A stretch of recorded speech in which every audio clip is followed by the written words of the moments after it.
Em, a ver, quiero, antes de mostrar el PowerPoint, me gustaría partir con una pequeña introducción, ¿no es cierto? Bueno, yo soy Gonzalo Salazar, académico, profesor asociado del campus Villarrica, del Instituto de Estudios Urbanos y Territoriales y del Instituto para el Desarrollo Sustentable de la UC. Em, Solo quiero partir diciendo que, bueno, mi vida investigativa ha estado principalmente en tres áreas. La primera ha sido transiciones comunitarias para la sustentabilidad, una segunda área enfocada en conceptos de diseño ecológico y su puesta en práctica, y una tercera, que es la que me quiero enfocar un poquito hoy día un poco más, es interculturalidad en ciudades intermedias. Estas tres áreas, en cierta forma, me han exigido, yo diría, en mi vida académica, pensar bastante sobre de dónde interactúo, para qué y para quién estoy trabajando, para quién y para qué estoy investigando. Y esas preguntas han estado siempre presentes en algunos momentos de mi vida. Y el 24 de junio del 2011, el día que cumplí 30 años, em, también fue el día en que terminé mi doctorado. Y por lo tanto, a partir de ahí se inició una vuelta a Chile. Yo estaba estudiando en Escocia y eso me llevó a que estas tres preguntas estuviesen, en cierta manera, fuesen bastante importantes en ese momento, en donde quería saber un poco cómo podíamos generar entonces una investigación para la sustentabilidad em, más cercana al territorio, más cercana a las personas, trascender en cierta forma la metrocentricidad del sistema universitario chileno, como también su centralismo político, ¿no es cierto? El centralismo epistemológico, investigativo, y finalmente aportar en cierta manera a hacer una universidad desde los rincones. Ir a una universidad a aportar a que fuesen desde los rincones en donde esa praxis de sustentabilidad empezase a emerger con más fuerza. Em, la investigación que les quiero mostrar en cierta forma se basa en eso. Voy a compartir pantalla. Déjenme ver. Voy a compartir todo.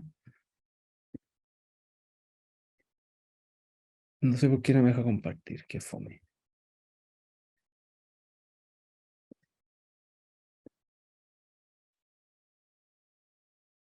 ¿No me deja compartir? Qué raro. Déjame-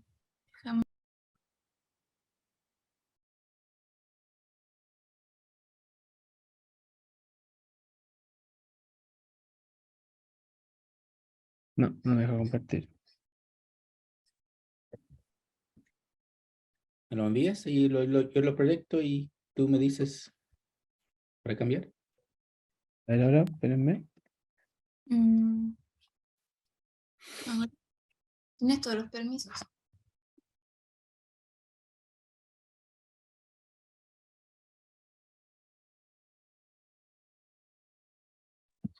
Claro, cierro la pestaña de compartir y habla, ¿no?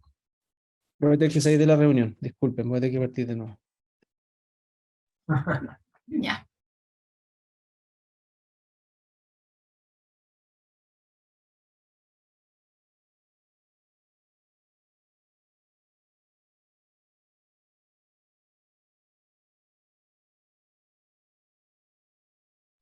¿Estás hablando, Gonzalo?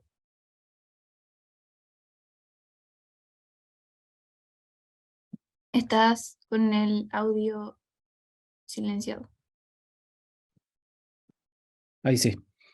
Bien, voy ¿Ahí? a ir al grano. La investigación que quiero mostrar entonces se ha titulado Interculturalidad y Ciudad Intermedia, prácticas de movilidad y transiciones para la sustentabilidad. Como les decía, yo estaba enfocado en tres áreas y esta tercera un poco es la que más fuerza le quiero dar en mi presentación de hoy día. Ha estado fundamentalmente financiada por tres proyectos Fondesit que he liderado en los últimos 10 años. eh, y que también están asociados a los centros de investigación que ustedes pueden ver acá. Uno de ellos, el cual me tocó dirigir hace 8 años. Este proyecto que en cierta manera ha sido un continuo, ¿no es cierto? No es un proyecto solamente mío, ni mucho menos, ¿no es cierto? Hemos tenido acá la colaboración de varias personas y ha sido para mí muy importante ir constituyendo un equipo realmente interdisciplinario que atendiera este concepto de interculturalidad y cómo se va atendiendo las ciudades intermedias y por lo tanto también finalmente una praxis de sustentabilidad desde esos lugares. Por lo tanto, hemos armado, he armado un equipo un poco con ecólogos, con geógrafos, con antropólogos, con educadores, además de, obviamente, planificadores o personas que estudian los asentamientos humanos y sus territorios. Además que hemos logrado introducir a varios tesistas, ¿no es cierto?, en los procesos que yo les quiero mostrar a continuación. La presentación se va a adecuar en 4 actos, lo que también en cierta forma podría llamarse 4 tesis. La primera, ¿no es cierto?, que era la que ya les estaba un poco adelantando, es desde dónde en cierta manera estamos interactuando cuando hablamos de sustentabilidad.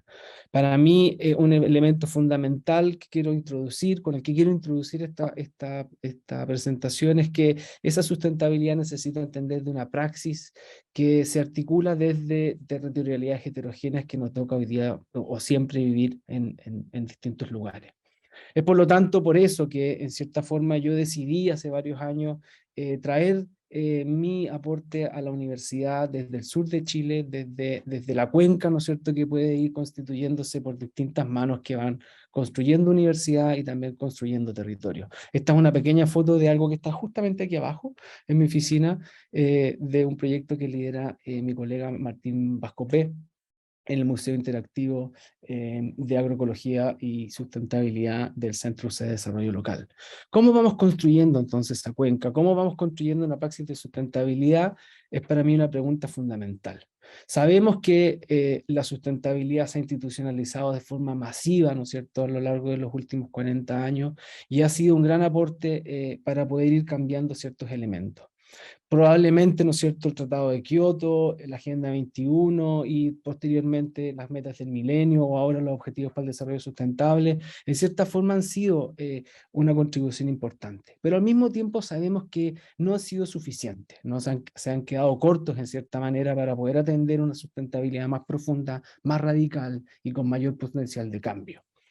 En ese sentido, si uno pudiese criticarle 2 elementos importantes a estas agendas, ¿no es cierto?, es que han ido gestando una mirada bastante hegemónica sobre el desarrollo, en donde han perdurado 2 elementos fundamentales. El primero, ¿no es cierto?, es que esta mirada bastante neoliberal sobre el desarrollo ha continuado mirándose como parte de la solución y no realmente como parte del problema, ¿no es cierto? Hay una literatura importante que se ha trabajado ahí y que estoy seguro que mi colega acá, Jonathan Barton, también ha trabajado con mucha fuerza.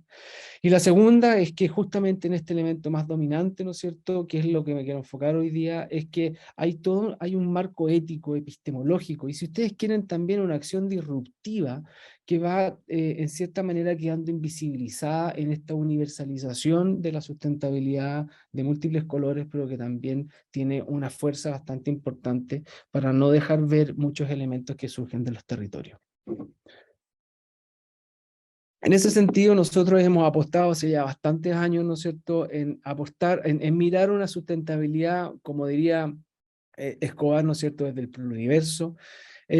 Y eso se puede ver desde varios marcos. Nosotros lo hemos trabajado fundamentalmente desde marcos de colonial y de la ecología política, en donde esa praxis de sustentabilidad se puede entender primero como una dinámica que emerge desde el propio imaginario social, realmente desde prácticas socioespaciales, y que en el sur global latinoamericano se configuran o se embisten, ¿no es cierto?, en elementos como la resistencia, la resignificación, pero al mismo tiempo, y aquí lo interesante también, la creatividad y la capacidad de generar conocimiento novel. Eso mismo, ¿no es cierto?, queremos entenderlo, como les adelantaba, como una verdadera pluridiversidad, o lo que Maturana, una década y media, ¿no es cierto?, antes hablaba de la multiversa, en contrario del universo. De prácticas que a través de esta pluridiversidad van construyendo territorialidades, ¿no es cierto? Y van construyendo a través de esas territorialidades también distintas historicidades o historicidades diversas. Nos interesa entonces realmente entender y ir a mirar esas territorialidades cómo se van configurando en ciertas dinámicas. Y esto al mismo tiempo, ¿no es cierto?, ya más epistemológica o metodológicamente, creemos que debe entenderse como un verdadero proceso, como un proceso ongoing, ¿no es cierto?, como una verdadera ecología de relaciones que se dictan fundamentalmente a través de la movilidad. y que es esa movilidad, esa relación o esa ecología de relaciones en donde van construyéndose los lugares que habitamos o las territorialidades que habitamos. Entonces, dicho esa primera tesis, lo que quiero ahora enfocarme es fundamentalmente en los otros elementos, en la misma ciudad intermedia, ¿no es cierto? En esta ciudad que en cierta manera me acogió al 2012 y que yo tuve que empezar a adecuarme para decir, bueno, ¿cómo la investigo? ¿Cómo realmente me meto dentro de este espacio? ¿Cómo realmente aporto a esa praxis de sustentabilidad desde esa heterogeneidad del territorio? Y eso me implicaba, ¿no es cierto?, o nos implicaba, ¿no es cierto?, avanzar hacia una ciudad intermedia que no se entendiera tanto desde un elemento estático, ¿no es cierto?, visto mucho desde esa metrocentricidad o de ese estructuralismo moderno, ¿no es cierto?, sino que desde las prácticas y significadas propias que se dan en el habitar de esta ciudad. Necesitábamos ir a conversar con esa persona, de cierta forma. Entonces, solamente como elemento introductorio, ¿no es cierto? Aquí es clave, ¿no es cierto?, entender que la ciudad intermedia es un elemento bastante importante en los estudios urbanos y territoriales. Hoy día más del 50%, de hecho, la población urbana del mundo vive en asentamientos de menos de 500.000 habitantes. Y eso está de la mano, sobre todo en Latinoamérica, con un decaimiento de la primacía de esta ciudad metropolitana latinoamericana tan estudiada, ¿no es cierto?, en estos estudios urbanos modernos, medio estructuralistas muchas veces, y que ha ido dando paso en términos de fenómeno a un gradual y notorio aumento de la población de asentamientos intermedios y menores. Y esto se da, uno podría decir, económicamente podría darse principalmente por una primarización de la economía a partir de los años 80, ¿no es cierto?, y porque estas ciudades empiezan a también ser foco de atracción de múltiples actores y de múltiples fenómenos socioeconómicos. Aquí una foto de la ciudad de Villarrica, ¿no es cierto?, su volcán y su hinterland. Y eso nos lleva, en cierta manera, a una problemática teórico-conceptual, en donde, a pesar de este fenómeno, había imperado hasta hace pocos años un acercamiento metodológico bastante demográfico, muy estático, en cierta manera, y muy en función de lo metropolitano. O sea, cuando uno hablaba de una ciudad intermedia, hablaba de una ciudad que tenía que ser de tantos habitantes. La mirábamos desde arriba, en cierta manera, con una metodología que estaba mucho más puesta, ¿no es cierto?, en la estadística, en el mirar desde el mapa y en entender la ciudad realmente como una especie de aglomeración y no como un fenómeno ecológico. Y en ese sentido, ¿no es cierto?, había un desconocimiento, o se desconocía, ¿no es cierto?, las intensas interacciones socioespaciales que en cierta forma constituyen este tipo de ciudades y también que las van vinculando con su hinterland y otros centros urbanos de importancia en distintos lugares del mundo, ¿no es cierto?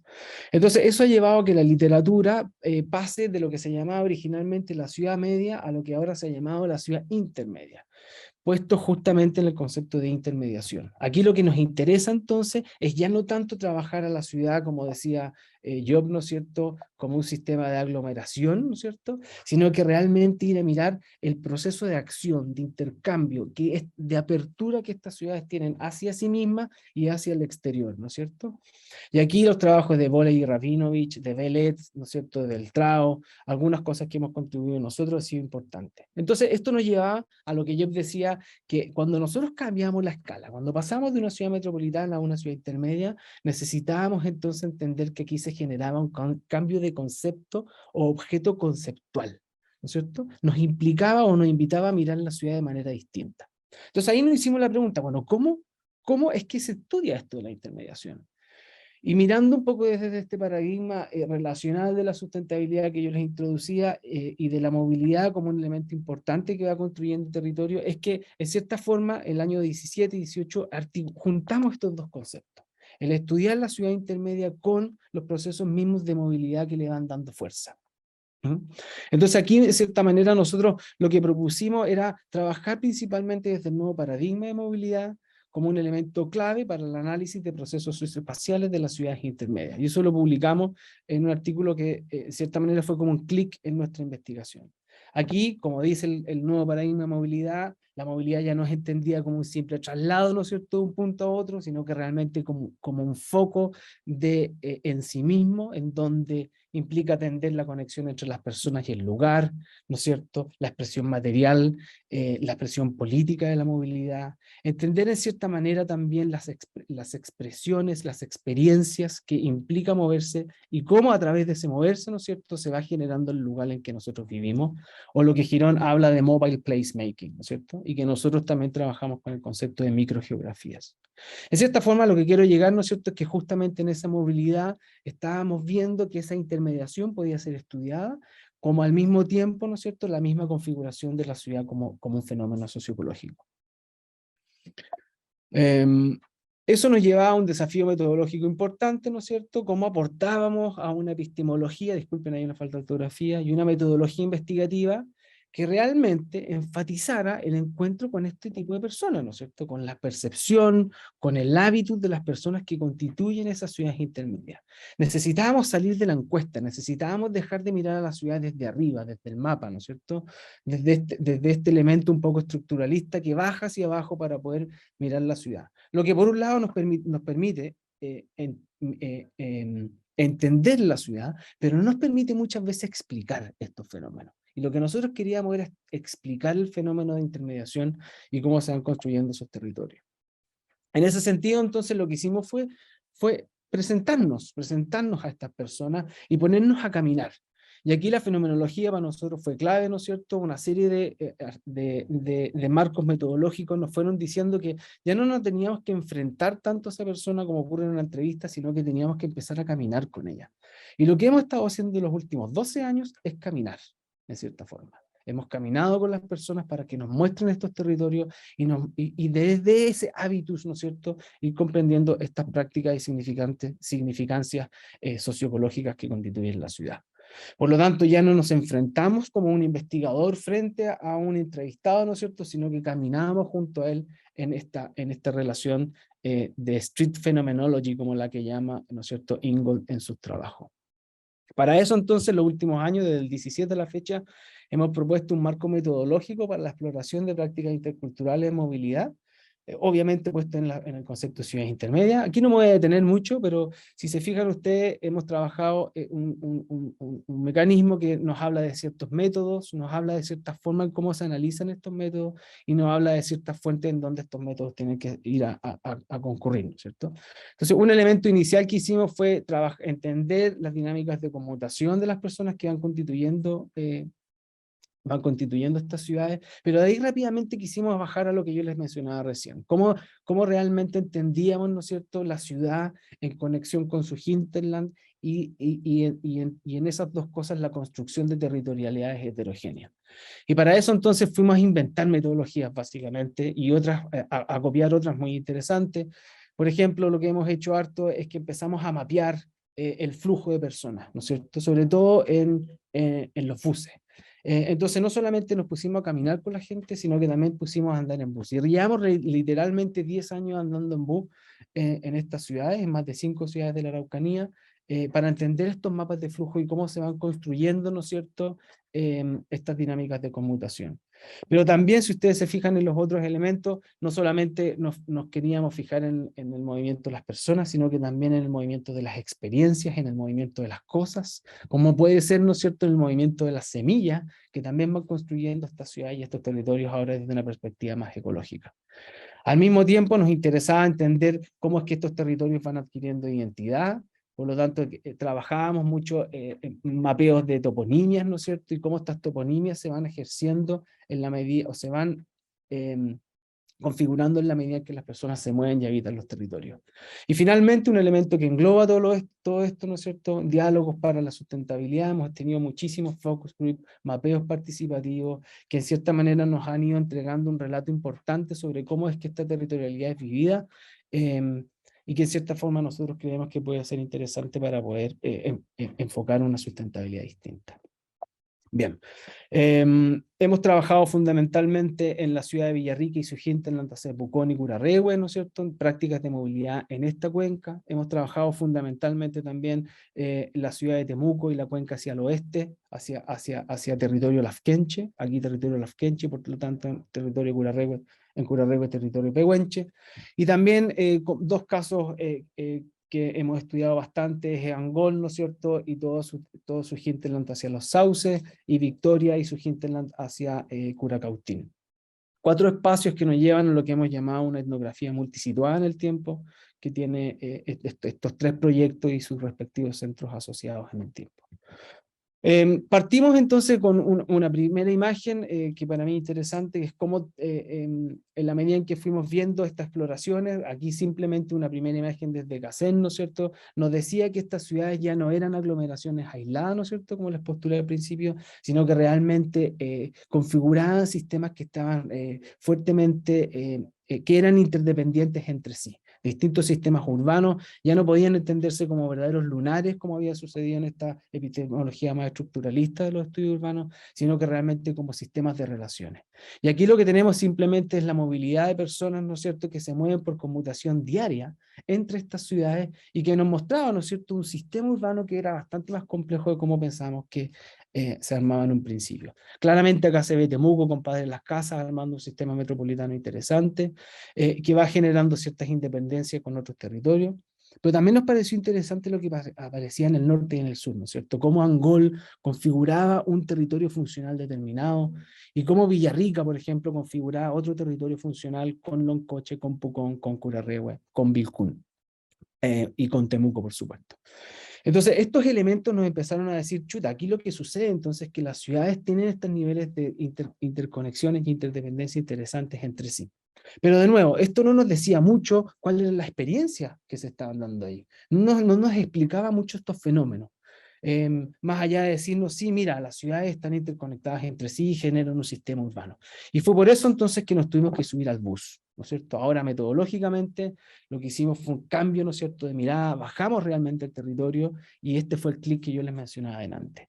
En este subirnos al bus, en cierta manera, fuimos entonces aquí simplemente en las mañanas y en las tardes, durante tiempos muy prolongados, viendo, ¿no es cierto?, cómo era que se iban constituyendo distintos hotspots en la medida en que se subía y se bajaba la gente en estos buses. Y cada uno de estos hotspots era un lugar que se iba construyendo a partir de esas movilidades.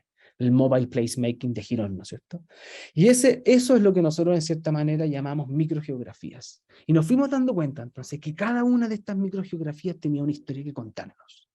Tenía algo que decirnos sobre cómo era que se vivía en esos territorios y cómo entonces desde esas particularidades podíamos empezar a mirar planificaciones más sustentables y más adecuadas a ellos.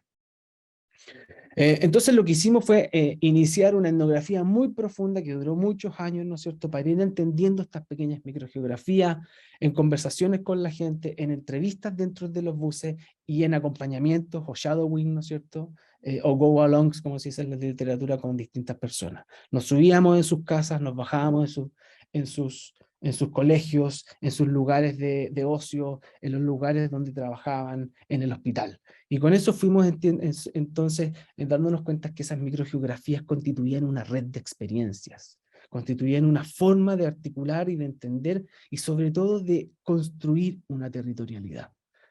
Y en esa construcción de territorialidades fue que fuimos de cierta manera comprendiendo lo que les explicaba al principio sobre esta complejidad de prácticas, ¿no es cierto?, y significadas del territorio.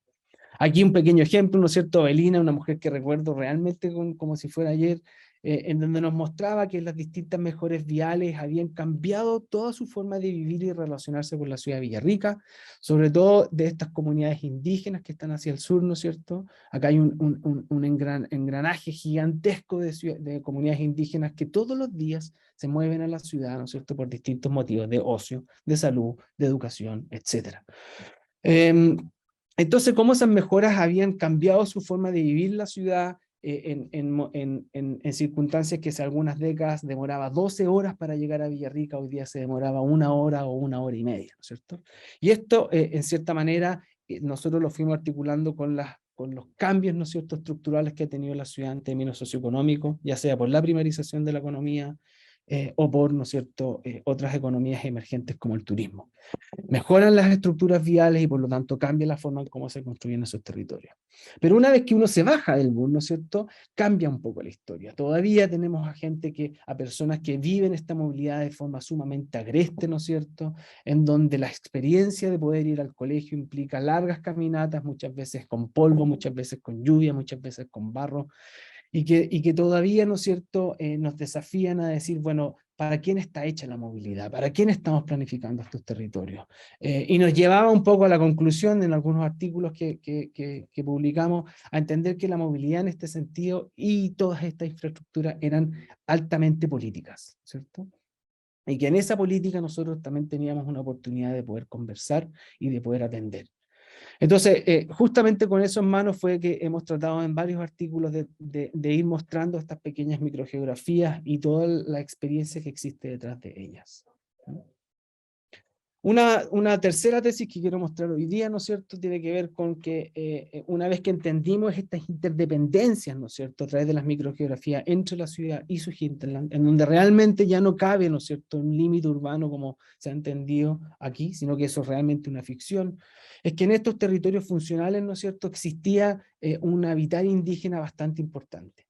Y aquí abrimos un segundo proyecto que hemos estado trabajando que un poco lo que tratamos de ver era cómo en estas dinámicas de intermediación existía también un fenómeno de urbanización indígena, o por el contrario, una indigenización de la ciudad. O sea, por un lado, ¿no es cierto?, procesos de urbanización que iban cambiando la forma en cómo los indígenas se movían y construían sus territorios, o bien un proceso que los mismos indígenas podrían postestructuralmente también poder atender y en cierta manera construir. Algo interesante es que hoy día el 75% de la población indígena de Chile, ¿no es cierto?, vive en ciudades. Eso lo sabemos, no es nada nuevo, ¿no es cierto? Pero muchas de las otras personas que no viven en ciudades nos hemos dado cuenta que sin embargo están articuladas con ellas, ¿no es cierto? Entonces estamos frente a un proceso de urbanización indígena bastante importante que nosotros necesitamos entender, sobre todo en estas ciudades intermedias que estaban, muchas de ellas cercanas a la matriz cultural de nuestros pueblos originarios, digamos Arica, ¿no es cierto?, con el pueblo Aymara, o Villarrica, por ejemplo, con el pueblo Mapuche. Entonces, en eso nos fuimos dando cuenta que en este hinterland que se armaba en este entramado que se armaba entre la ciudad y el hinterland, existía una construcción de territorialidades interculturales bastante importante, y que era inherentemente dinámica, ¿no es cierto? Y que de cierta manera nos estaba llevando a una forma distinta de comprender lo que significa ser indígena en la ciudad. Aquí hemos sido muy críticos con el concepto de indígena urbano, que ha imperado en la antropología, sobre todo con los estudios de indígenas en ciudades metropolitanas, porque no lograba entender, a nuestro juicio, ¿no es cierto?, este entramado urbano territorial que en cierta forma está muy cercano a la matriz cultural de los pueblos indígenas. Y por lo tanto, en la medida en que los grupos indígenas se mueven o que las personas indígenas se movían, también eran parte de estos entramados y construían la ciudad de una manera distinta. Entonces, era indígena urbano para nosotros una persona no solamente la que pernoctaba según el censo, perdón, en la ciudad, sino que también aquellas que se mueven a la ciudad todos los días. Y en ese elemento es donde nosotros nos quisimos enfocar. Ahora, esa diversidad de movilidades, de territorialidades, ¿no es cierto?, quedaba a nuestro juicio invisibilizada por una epistemología súper universalista que genera todavía representaciones estáticas, hegemónicas del espacio de estos sistemas urbanos. Y por lo tanto nosotros lo que hemos tratado de hacer es ir a trascender esos elementos. Voy a apurarme. Acá, por ejemplo, el caso de Temuco, ¿no es cierto?, en donde sabemos que en la medida en que esta ciudad ha ido creciendo, ha ido también configurándose un cinturón de muchas tensiones con las comunidades indígenas que tiene históricamente alrededor.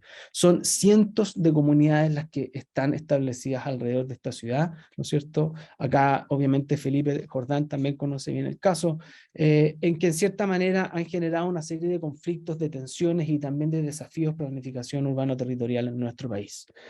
En la medida en que esta ciudad ha ido creciendo, entonces ha ido también expandiéndose sobre algunos títulos de merced o incluso sobre comunidades que a lo largo del tiempo muchas de ellas han simplemente desaparecido.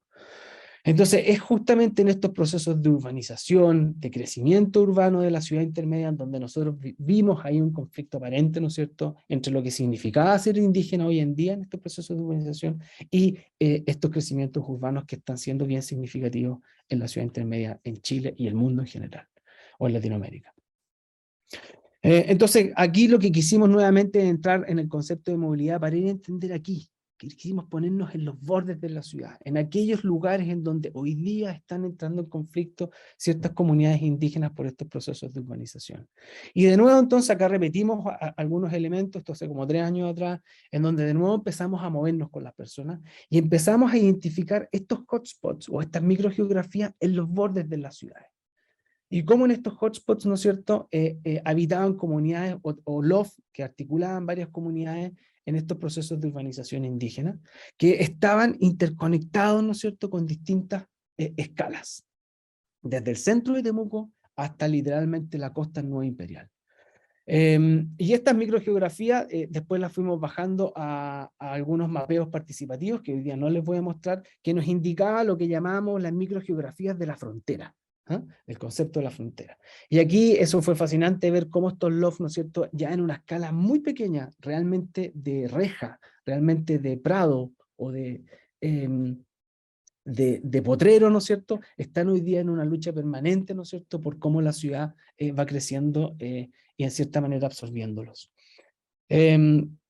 Pero algo que les quiero traer acá distinto, es en otra escala, es que justamente en estas dinámicas de articulación o de movilidad, ¿no es cierto?, nos fuimos dando cuenta que existían, ¿no es cierto?, otros tipos de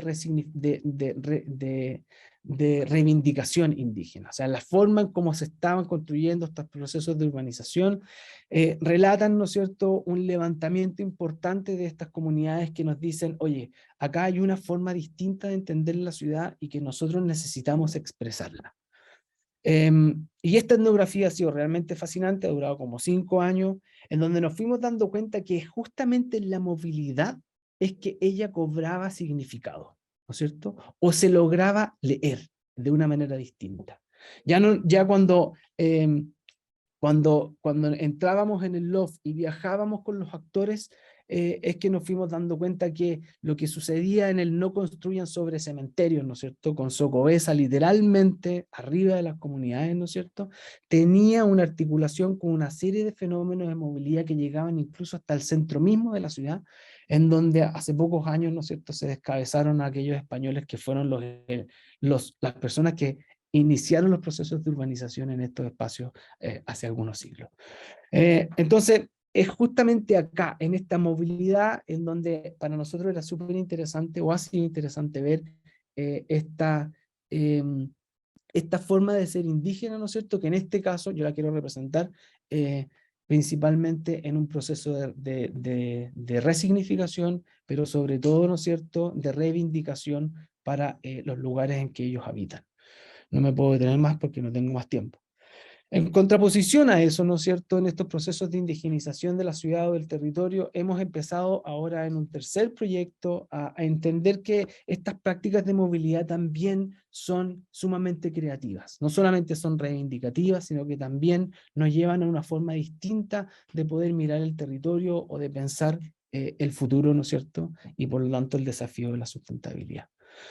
Aquí lo que estamos haciendo es iniciar una serie de investigaciones sobre prácticas comunitarias emergentes que están lideradas por indígenas, pero que tienen una connotación altamente intercultural, como puede ser en esta foto, ¿no es cierto?, los Trafquintu, que es el intercambio de semillas de múltiples actores que van configurando también una territorialidad bastante interesante.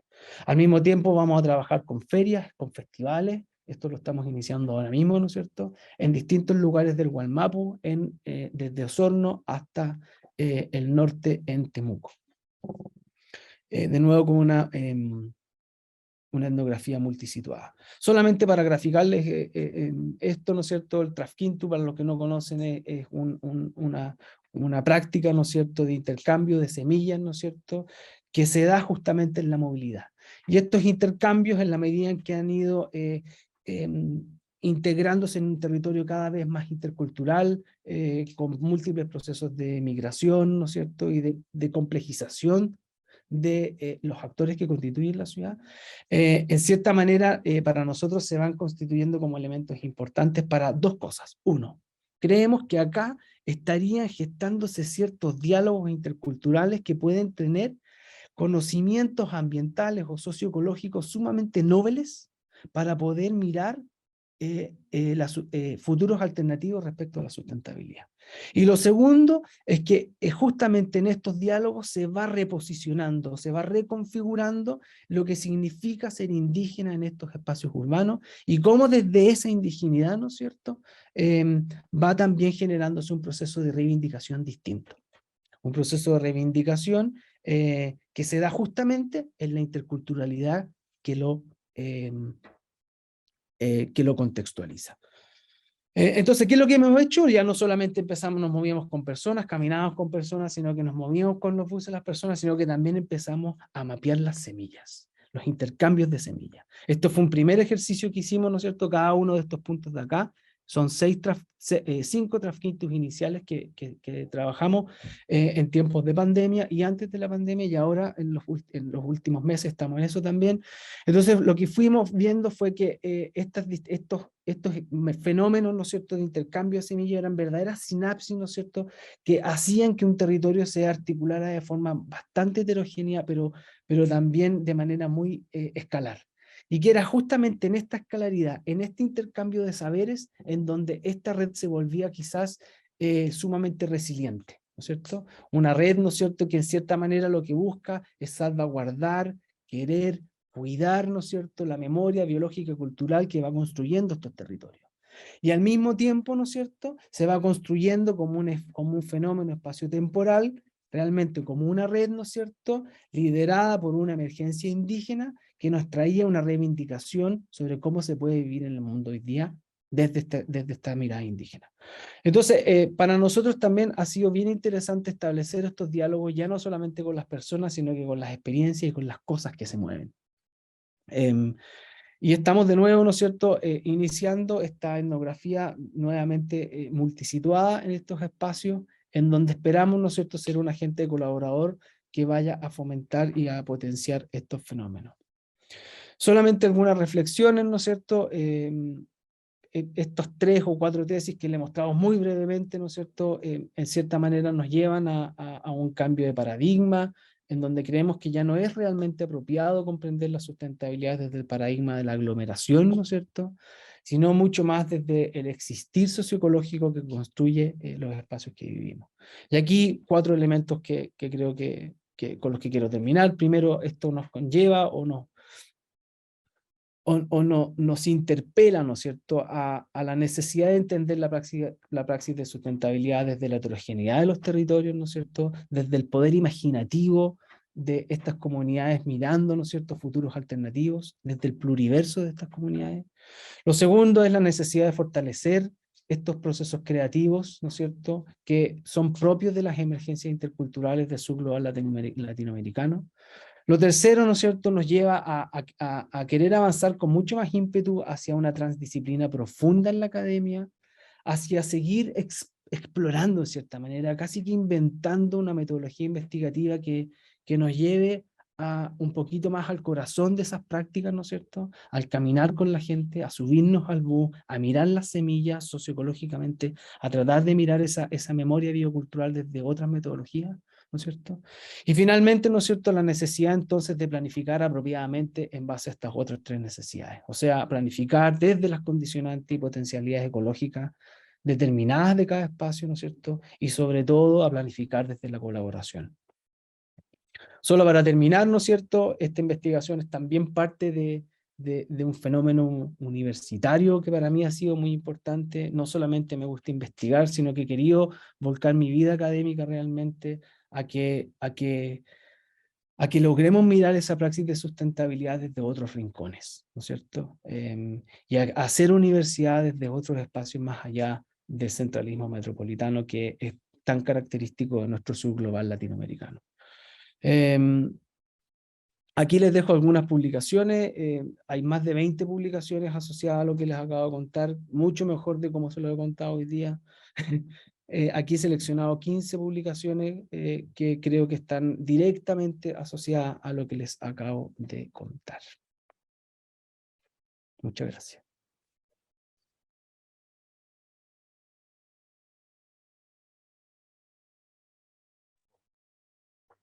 Muchas gracias, Gonzalo. Muchísimas gracias por esta excelente e inspiradora presentación.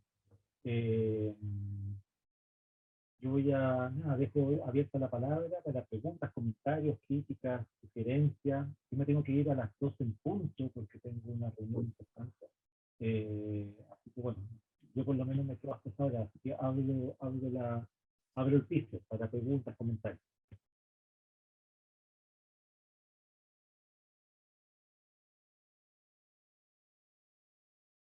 Jonathan. Gracias, Manuel. Gracias, Gonzalo. Sí, yo como te he seguido tu trayectoria en los últimos años y encuentro muy interesante este trabajo, pero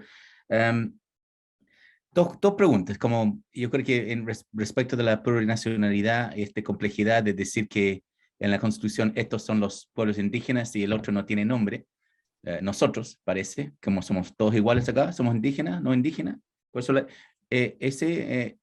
como denominación intercultural, se nota que al final las diferencias en movilidad o modos de movilidad se nota que son básicamente por temas de indigeneidad, no indigeneidad, un espectro, o realmente la cosa más importante acá no es identidad, sino ingreso, condición socioeconómica. Porque ese espectro, lo que es indígena, no indígena, como la gente se autoidentifican, es sumamente complejo porque y transporte y movilidad intercultural, o más bien los modos son definidos por ingreso. Eso es una pregunta que tengo. Y tal vez hay un supuesto acá que entonces indígena, menos ingreso, mayor nivel de pobreza, como en la región de Araucanía, entonces son no motorizados. ¿Qué pasa con los indígenas que sí comprar un auto, que la aspiración de jóvenes es comprar auto, vivir en parcela como cualquiera, ¿por qué no? Viajar desde su comunidad en su 4x4, su F-150. ¿Cómo funciona eso? Como al final, como esa complejizar la idea de identidad, siendo esto un trabajo sobre interculturalidad. Eso es mi pregunta. Muchas gracias. Súper, gracias. Contesto al tiro, ¿no? No Sí, sé. darle al tiro porque no hay otra mientras la gente piensa que tenemos. Bueno, gracias, Jonathan. El concepto de de lo pluriverso, ¿no es cierto? O la multiversa que proponía Maturana, creo que tiene que ver mucho más con una cosa epistemológica que con una cosa identitaria. ¿Ah? Quizás eso con la plurinacionalidad se acercan solamente en términos del prefijo pluri. Pero no así, ¿no es cierto?, lo que cada uno de esos conceptos denotan, a mi juicio. Cuando queremos entender el territorio de la pluridiversidad, significa entender que existen múltiples formas de habitar ese territorio y que tenemos que mirar acorde a esa heterogeneidad. En cambio, a mi juicio, el concepto de plurinacionalidad es un concepto que viene de otro marco, un marco de la ciencia política fundamentalmente, ¿no es cierto?, que apunta a un elemento identitario. Y por lo tanto, de cómo se gesta una nación. Yo creo que son conceptos distintos que no tienen mucho que ver en la medida en cómo se entendió la plurinacionalidad en el proceso constituyente. Al menos yo he sido siempre más proclive a entender una nación intercultural que se da desde esa pluridiversidad, ¿cierto? O sea, creo que eso tendría mucho más fuerza, ¿no es cierto?, que el concepto de plurinacionalidad, donde no queda establecido bien quiénes son los que los constituyen. En fin. Respecto de las movilidades, claro, eso es un elemento que nosotros hemos discutido mucho. Nos han hecho hartas comentarios en varios artículos que hemos publicado, sobre todo los primeros, ¿no es cierto?, en donde nos decían, oye, acá están trabajando por ingresos, están trabajando por grupos. Y en un principio lo que hicimos fue tomar la decisión, ¿no es cierto?, de trabajar con el sistema público por una cosa de ingresos. Y después, en la medida en que ha ido avanzando esta investigación, no solamente no hemos subido al bus, la verdad que eso quizás fue malo en mi forma de expresar, sino que cuando hemos trabajado ya con grupos indígenas también nos hemos subido al auto, ¿ah? Y también nos hemos subido a la bicicleta y también nos hemos subido a otras formas de moverse. Porque entendíamos que justamente esa problemática que tú nos mencionas, cuando pasamos de la ciudad intermedia entendida como un proceso que se articula por el proceso de moverse, o sea, por el mismo fenómeno de moverse, ¿no es cierto? Que eso lo vimos realmente con las caminatas y con los buses, entraba en conflicto cuando queríamos verlos ahora desde una dinámica indígena, ¿no es cierto?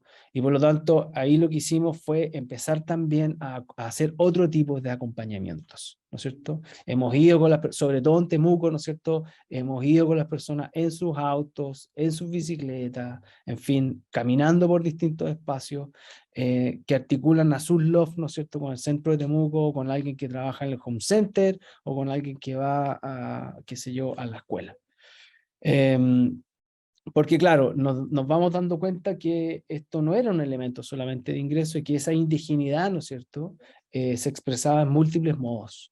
Y que claro, no sé si alguno en camioneta F-150, como tú dices, pero sí ciertamente en vehículos. Eso. Felipe, creo que quiere. Sí, Felipe, adelante. Hola, oye Gonzalo, gracias por la presentación, súper interesante y qué lindos mapas, están muy inspiradores. Siguiendo un poco como la línea de Jonathan, me interesaría conocer tu visión sobre como las distintas perspectivas del conflicto que se presenta, ¿no es cierto?, en la expansión de la organización, y no solo como en la frontera misma de la ciudad, sino que también en la medida que hay una expansión también en tiempos Felipe, ¿Sí? Felipe, ¿puedes repetir lo que se me cortó el audio a mí por un momento? Sí, por supuesto, por supuesto. Aparte yo no tenía mi micrófono bien puesto, así que ahora No, pero yo fui creo que yo, se a mí se escucha. me cortó el internet. No, que quería como ver si como tu visión respecto a estos procesos de urbanización, tanto en la frontera misma de la ciudad, como también que la ciudad se acerca en términos de tiempo. Como decías que antes uno se demoraba 12 horas y ahora uno se demora 1 hora. Y ver un poco como perspectivas distintas dentro de las mismas comunidades indígenas. Algunas personas pueden verse amenazadas, pueden sentir que se ve amenazada la identidad indígena, y otras personas también pueden ver esto quizás como una liberación, pero grupos que son marginados dentro de la misma comunidad pueden verlo como una perspectiva más positiva. Entonces quisiera ver tu perspectiva respecto a esa, digamos, heterogeneidad de experiencias dentro de la comunidad respecto a que la ciudad se acerque. Esa pregunta es fascinante. Hemos estado en eso, yo creo, en el último año. Estamos ahora con Vladimir Riquelme, un colega mío, escribiendo un artículo sobre estas microfronteras, ¿ya? En donde se devela muy bien esto que tú dices, ¿no es cierto? En que en estos procesos de urbanización, las respuestas, ¿no es cierto?, de grupos y personas, mapuche en este caso, son distintas. Y aquí se empiezan a generar una serie muchas veces de tensiones dentro de las mismas comunidades, ¿no es cierto? Hay ciertos LOF, yo no los quiero mencionar ahora, pero hay ciertas comunidades y LOF, ¿no es cierto?, que se han visto literalmente expuestos, ¿no es cierto?, a una especulación inmobiliaria bastante importante en Temuco, en donde muchos personas mapuches lo que hacen es simplemente vender parte de sus propiedades, pero que son propiedades a la vez que son propiedades que están inmersas dentro de títulos de merced o de loft, ¿no es cierto?, que son mayores y van generando ciertos conflictos entre las comunidades, entre ellos. Entonces, mientras hay algunos actores mapuches que venden, ¿no es cierto?, y literalmente se van, ¿no es cierto?, hay otros que se quedan, y lo interesante, que es lo que quiero ver en este artículo, hay otros que regresan. Y lo que estamos viendo ahora es un fenómeno bastante interesante, donde se está, sobre todo con la pandemia, donde se está volviendo de la ciudad al campo. Personas principalmente jóvenes, ¿no es cierto?, que vienen con una mirada distinta sobre qué es lo que significa ser un indígena urbano, o incluso tratando de criticar a ese concepto, ¿no es cierto? Decir, oye, yo soy una persona indígena que vive en esta movilidad espacio-temporal. Entonces, uno ve distintos tipos de actitudes, distintos tipos de actos, ¿no es cierto?, de acciones que van construyendo esta microfrontera de manera distinta y también la van tensionando. ¿Ah? Yo no tuve tiempo un poco para mostrar eso, lo hemos trabajado fundamentalmente con mapeos participativos, con unos mapas bien bonitos que vamos trabajando con las mismas personas, en donde se identifican hitos, pero también espacios, ¿no es cierto?, de conflictos internos y conflictos hacia afuera. Uno interesante, por ejemplo, ha sido lo que les mostraba ahí, ¿no es cierto?, un loft en donde una inmobiliaria, ¿no es cierto?, compró a un grupo indígena y montó, ¿no es cierto?, una serie de casas arriba de un cementerio. Y eso ha generado, ¿no es cierto?, toda una tensión dentro de la comunidad respecto de qué se entiende sobre el espacio, qué se entiende sobre el tiempo, qué se entiende sobre la urbanización. Pero sobre todo, qué se entiende en estos procesos de urbanización nosotros como indígenas en movilidad, en cierta forma. Entonces, claro, ahí podríamos hablar mucho rato, pero súper interesante la pregunta y es lo que nos interesa ahora mostrar en cierta forma. Gracias, Gonzalo. Me encantaría ver después esos mapas. Yo me tengo que ir a clase, los dejo, pero feliz de ahí de seguir conversando contigo en algún momento. Chao, Súper. muchas gracias. Abrazo. Gracias, Felipe. Gracias, Gonzalo. No sé si hay otra pregunta, comentario, duda, crítica.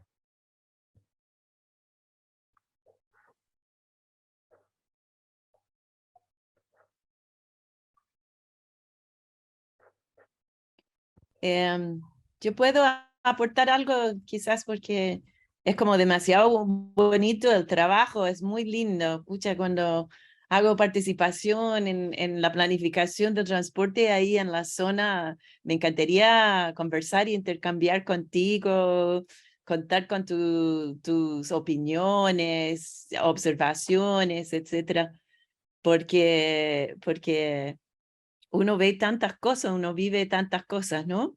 Y lo que hago en términos de innovación en la participación siempre es dentro de un sistema que ya existe, con parámetros fijos, que estamos tratando de estirar y mover y cambiar, y hay que hacer eso con mucho respeto y con mucho cuidado.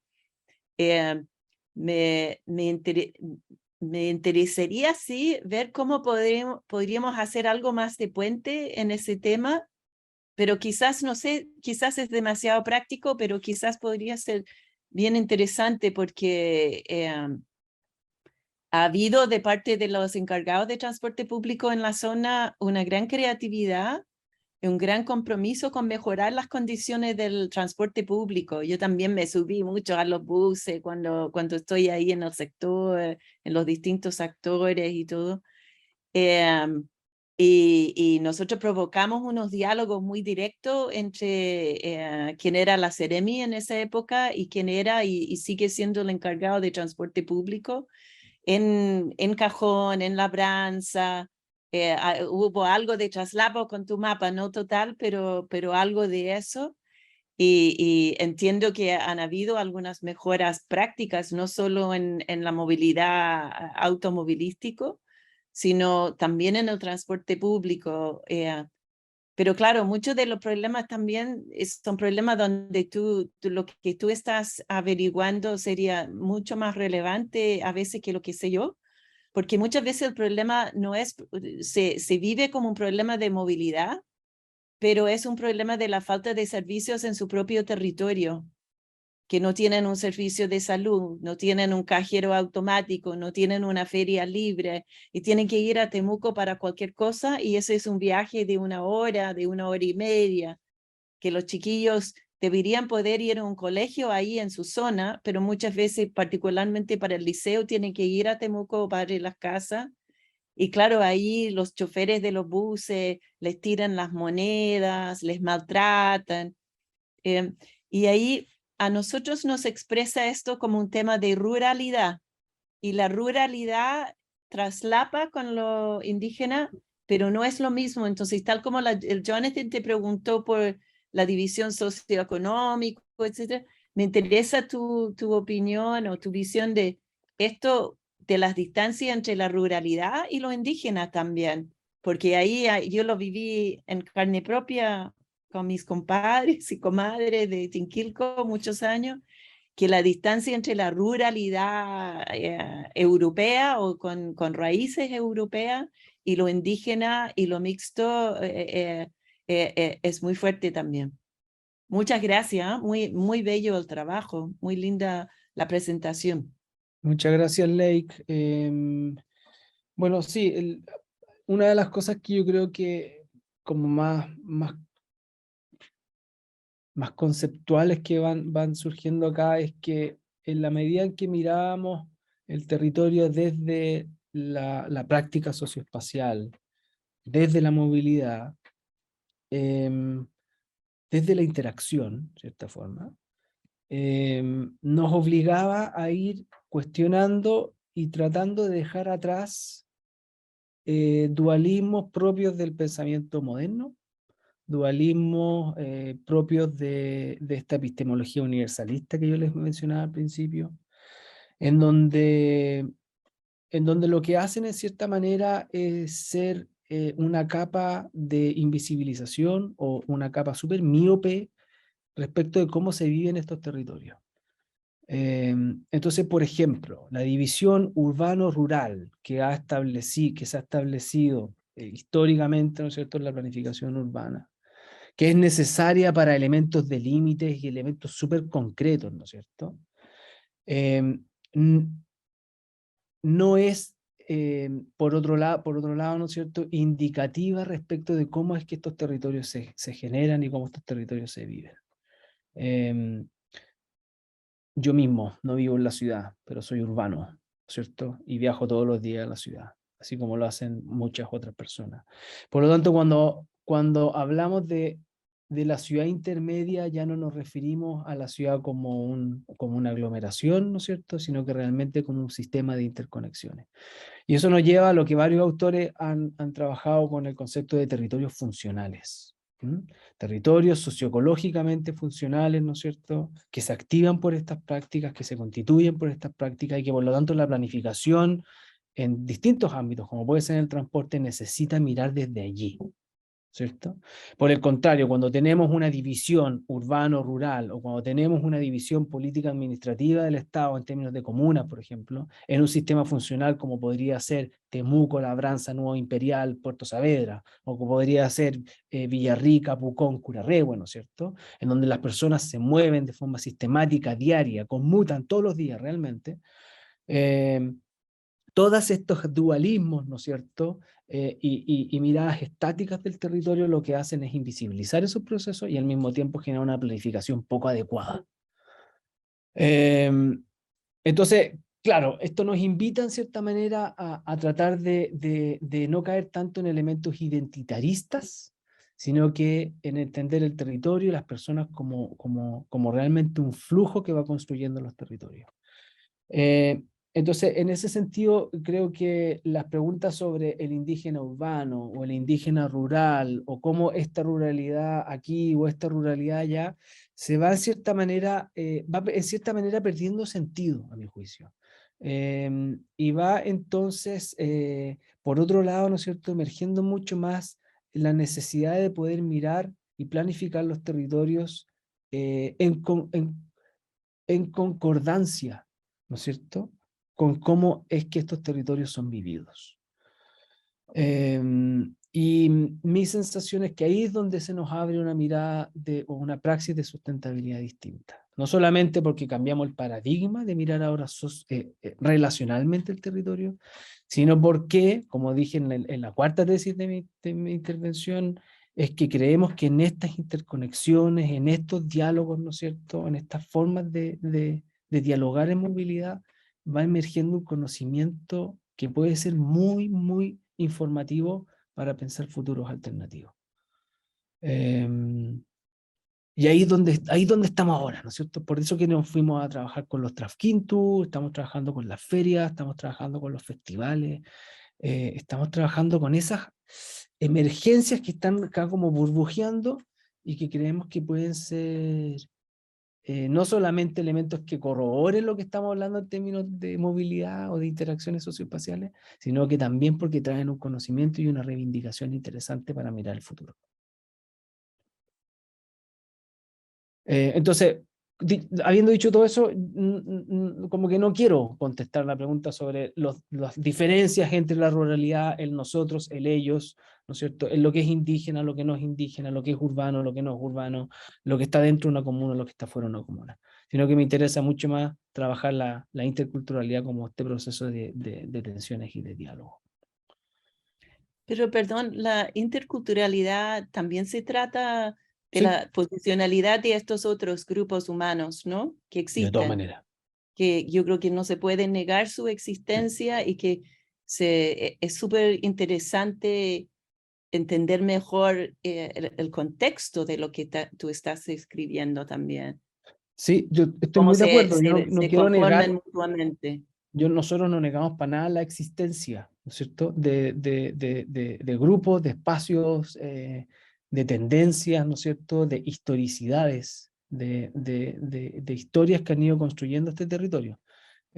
Pero para nosotros también es importante mirarlo desde el otro lado, ¿no es cierto?, en cómo desde estas historicidades se pueden generar diálogos distintos. Eso. Hay una mano levantada, ¿o no? Sí. La Fran. Oye, en mi ignorancia absoluta, la pregunta era, ¿cómo has traducido a lo largo de estos años esto o si se ha traducido más que cómo lo has traducido, en propuestas concretas de cosas que se podrían como modificar? Porque tú has mencionado varias veces que encuentro fascinante el que uno planifica mal porque uno no conoce bien la realidad. Entonces uno planifica mirando una encuesta o mirando cosas que claramente lo que tú estás reflejando acá probablemente no está a la vista de quienes están planificando el territorio y estas ciudades intermedias que tú llamas. Entonces, si te ha surgido como propuestas concretas de cosas que deberían hacer distinto a las autoridades, no sé, de Temuco, de Padre Las Casas, si ha habido alguna interacción en ese sentido. Principalmente el trabajo ha evolucionado en términos súper pragmáticos a actos de formación de personas. Pues es algo que también quiero acoplar eso a tu pregunta, ¿no es cierto? Aquí solamente estoy mostrando algunos proyectos más investigativos, pero mi investigación está muy asociada a varios proyectos en donde estamos trabajando con niños, con niñas, ¿no es cierto? Múltiples proyectos, la verdad, en donde estamos tratando de generar estas rutas, en donde caminamos con los niños, los llevamos al lago, hicimos por ejemplo un proyecto Explora, en donde los niños podían en cierta manera aprender la interconexión entre su pieza, su cama, su colegio y su lago o su río. Y todo esto era un proceso, ¿no es cierto?, una ruta que ellos seguían durante varios tiempos con un laboratorio móvil que los acompañaba por aquí y ellos en cierta manera iban tejiendo el territorio. Esa es una forma de ilustrarlo. Ahora, yendo a más elementos de política pública, que yo creo que es para donde tú quieres ir, ¿no es cierto? Efectivamente hay varias cosas que vemos. La primera tiene que ver con la desarticulación, ¿no es cierto?, que existe hoy día, una atomización del paisaje, ¿no es cierto?, producto de la división política administrativa del Estado, y que nos lleva muchas veces a no poder atender problemáticas complejas. Como por ejemplo, sin ir más lejos, la contaminación de un lago que queda en 2 comunas, como puede ser Villarrica o Pucón, o la contaminación de una cuenca de Villarrica que queda en 3 comunas, o por ejemplo, lo que puede ser la política de riesgo, ¿no es cierto?, de la cima del segundo volcán más activo de Latinoamérica, que está, no lo veo porque está nublado, pero está aquí, en donde confluyen 2 regiones 2 provincias y 4 comunas, en el lugar de donde erupta una cuestión que realmente puede transformar el territorio en pocas horas. Entonces, o realmente cómo se planifica, por ejemplo, el transporte y la movilidad de personas entre comunas que hoy día están administradas de forma aislada. En fin, todos esos elementos nos han llevado a la necesidad de entender los territorios funcionalmente, y creemos que una cosa interesante en Chile sería empezar a trabajar mucho más la articulación municipal en lugares no metropolitanos. En las áreas metropolitanas están obligados para hacerlo, pero en las áreas no metropolitanas eso no sucede mucho. Y aquí una figura interesante que nos gustaría explotar mucho es la de las asociaciones municipales, que en Chile tiene personalidad jurídica, pero ha sido, a nuestro juicio, poco explotada. Tiene muchísimo potencial, para decirlo en términos concretos, ¿no es cierto? En donde nosotros logremos articular, ¿no es cierto?, los territorios funcionales en virtud de estas asociaciones municipales, y poder entonces atender problemáticas complejas que ningún municipio por sí solo puede atender. ¿Mm? Entonces, eso yo creo que debiese ser un primer paso a también, en materia de políticas públicas, empezar a cuestionarnos la existencia de municipios, ¿no es cierto?, que vayan también congregándose en torno a cuencas o en torno a configuraciones más socioecológicas. No miraría con mucha extrañeza que en las próximas décadas nosotros podamos apuntar a la fusión de municipios, por ejemplo. A fusionar municipios y sus bordes, ¿no es cierto?, mucho más en virtud de los territorios socioespaciales de las prácticas socioespaciales que construyen los territorios, o las dinámicas ecológicas que también las construyen, como podría ser una cuenca. Entonces, ¿por qué no avanzar en la articulación municipal como primer paso, y como segundo paso avanzar hacia la fusión de municipios para rearticular sus bordes, ¿no es cierto?, y pensarlas ahora desde esta mirada socioecológica? Claro, suena como un sueño, pero yo creo que en las próximas décadas vamos a estar enfrentados a ese tipo de cambios en la estructura de los gobiernos locales. Después, y en materia más indígena, ¿no es cierto?, creo yo que es sumamente interesante lo que ha estado sucediendo. No voy a referir al elemento político, más allá de lo que hemos visto en los últimos meses, ¿no es cierto?, pero creo yo que está instalada ya la necesidad de poder generar una gobernanza, ¿no es cierto?, que dé cuenta de la interculturalidad de nuestro territorio. Y ahí tenemos que ser mucho más decididos de cómo lo hemos, de lo que hemos sido, ¿no es cierto?, en las últimas décadas. Entonces, ahí yo creo que también hay muchos elementos de política pública que necesitan ser trabajados. Y un tercer elemento, que es algo que alguna vez conversé con Jonathan, ¿no es cierto?, es que creo yo que nos falta instrumentos, sobre todo a nivel local, ¿no es cierto?, en donde se articulen lo que podríamos llamar gobernanzas territoriales. Algún mecanismo que nos permita hacer dialogar a los actores en virtud de los territorios que habitan. Y que eso nos lleve, ¿no es cierto?, a hacer espacios informativos en materia de gobiernos locales y gobiernos regionales, sobre todo. Yo siento que no existe hoy día ninguna plataforma de gobernanza territorial en Chile que nos permita levantar este tipo de cosas, que nos permita poner en el tapete político este tipo de cosas. Esos son como 3 elementos, ¿no es cierto? Pero claro, me estoy centrando aquí en esta capita, en esta escala bien local. Oye, solo un comentario a lo que dijiste, que es interesante que planteas eso de la unión o la integración, en el fondo, de la gobernanza en función, ya sea de, como tú dices, del territorio, como las cuencas que tienen particulares desafíos, porque siento que parte de la discusión actual va justo en lo contrario, o sea, como dividir, atomizar, separar, cuando efectivamente lo que uno observa desde el punto de vista natural, y tú complementas con lo social en los territorios, hace que llame más bien a una coordinación que excede lo que son los límites geopolíticos hoy día de los distintos, digamos, municipios, etc. Sí. Ahí hay un desafío que no es menor. Yo no sería tan optimista como tú, en todo caso. Pero... No, yo no soy nada optimista, pero creo que son elementos que queremos trabajar, o sea, que nos gustaría como impulsar. Hemos visto como en algunos lugares, por ejemplo en Italia, han existido fusiones fusiones de departamentos o de pequeños municipios que se han visto por otro tipo de fenómenos, principalmente por el despoblamiento, ¿no es cierto? En lugares rurales de Italia. Han existido fusiones que pueden ser interesantes referentes para poder empezar a postular este tipo de cosas. Y claro, al mismo tiempo es bastante frustrante que uno ve que este tipo de actitudes están todavía centradas en los espacios demográficos más grandes, ¿no es cierto? O sea, hablamos de sistemas metropolitanos, hablamos de la articulación, hemos hablado del famoso alcalde metropolitano, hemos hablado de muchas figuras en los últimos años que lo que buscan es la articulación de territorios metropolitanos. Y no nos damos cuenta, ¿no es cierto?, todavía, yo creo, en que si salimos de esta mirada de la aglomeración, de la política demográfica, no solamente, es que existen estos otros espacios de mucha importancia, también demográficamente hablando, pero no solamente demográfica, sino que también cultural y ecológicamente, que necesitan ser mirados desde ese prisma, desde el prisma de la articulación, desde el prisma de la gobernanza territorial, articulada, integrada, ¿cierto? Sí, yo le tengo más fe a eso segundo, de articular en el fondo de alguna manera, más que quizás, estoy pensando, Jonathan, ¿te acuerdas en el curso de gobernanza de los comunes? Cuando veíamos uno de los casos de los alumnos vio la Amazonía.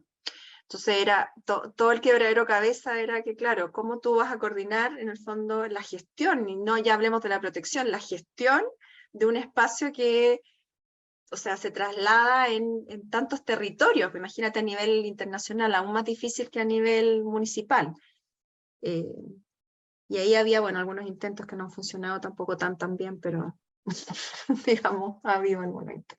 Felicitaciones, Gonzalo, un precioso, consistente además trabajo, un largo periodo de tu vida que se ve reflejado en innovación metodológica junto con una posibilidad de hacer estudio de campo excepcional. Me encuentro realmente muy lindo tu trabajo. Gracias por compartir. Muchas gracias.